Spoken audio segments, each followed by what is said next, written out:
What's up, Infected, and welcome to the Kwarenteen. I have Frank Zanca here with B&B Games. You may know him from his book, Destiny Aurora, that I recently read. If you haven't read and you like sci-fi, I highly recommend it.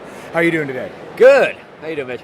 I'm doing pretty cool. I got to ask first and foremost, where did you get the inspiration for Destiny Aurora? I actually came up with the idea several years ago, and I came up with really the ending first, which I'm not going to talk about here. Yeah.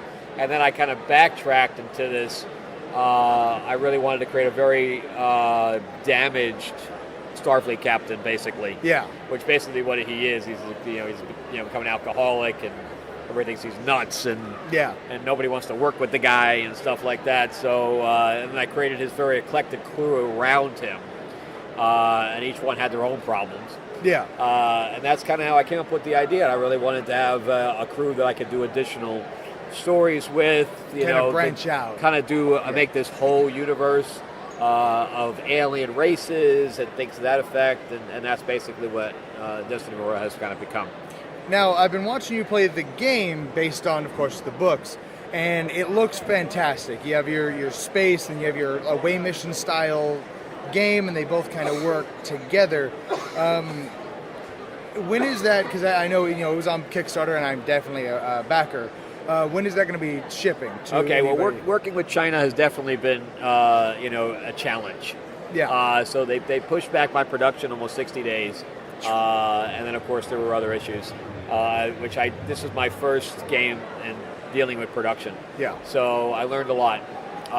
So we're looking at 2 more weeks of production in China, and then it will ship from China. So it will take a month to get across the water. Okay. So we're looking at 45 days. I mean, that sounds reasonable. Are there any expansions that you have planned or anything that you're willing to talk about?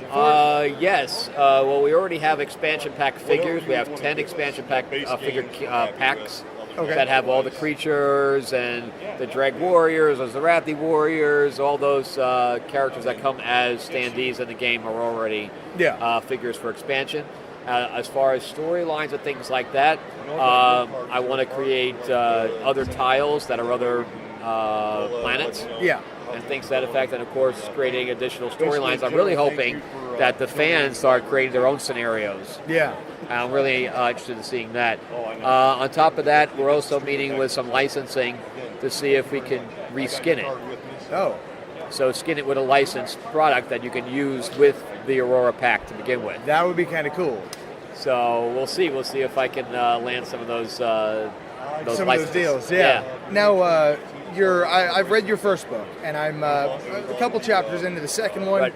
And you're writing the third, Right. I guess the second book of that miniseries, I guess, exactly, part 2. yeah. How far along are you on that? Like, when can we expect that if anybody else I am is halfway writing that way. Okay. It's going to be a little over 400 pages. It's going to be a long one.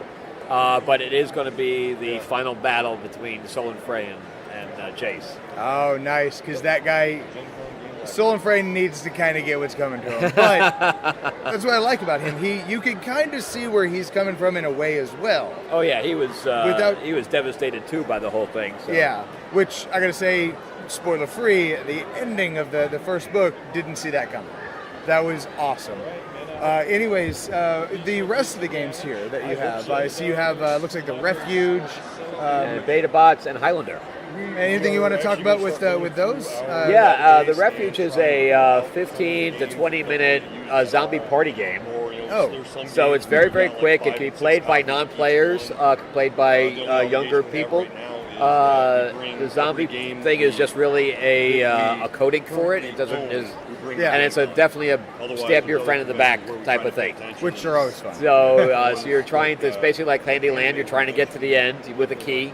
But in the meantime, your opponents are basically popping zombies up in front of you so that you have to either go around them or fight them. So just slow you down. Yes, exactly. Well, and the Highlander one we're going to be launching in next month. And then we have another game called Metacore that has coins that are gyroscopes that you spin. And then you're battling with that, and there's a whole bunch of coin supports and stuff like that with card supports. Etc. So we'll be launching that in the next few months as well, because we are working on the artwork right now. Now, when is the Destiny Aurora board game going to hit retail? Because I know 45 days is going to backers. Well, we already have pre-orders through our distributors.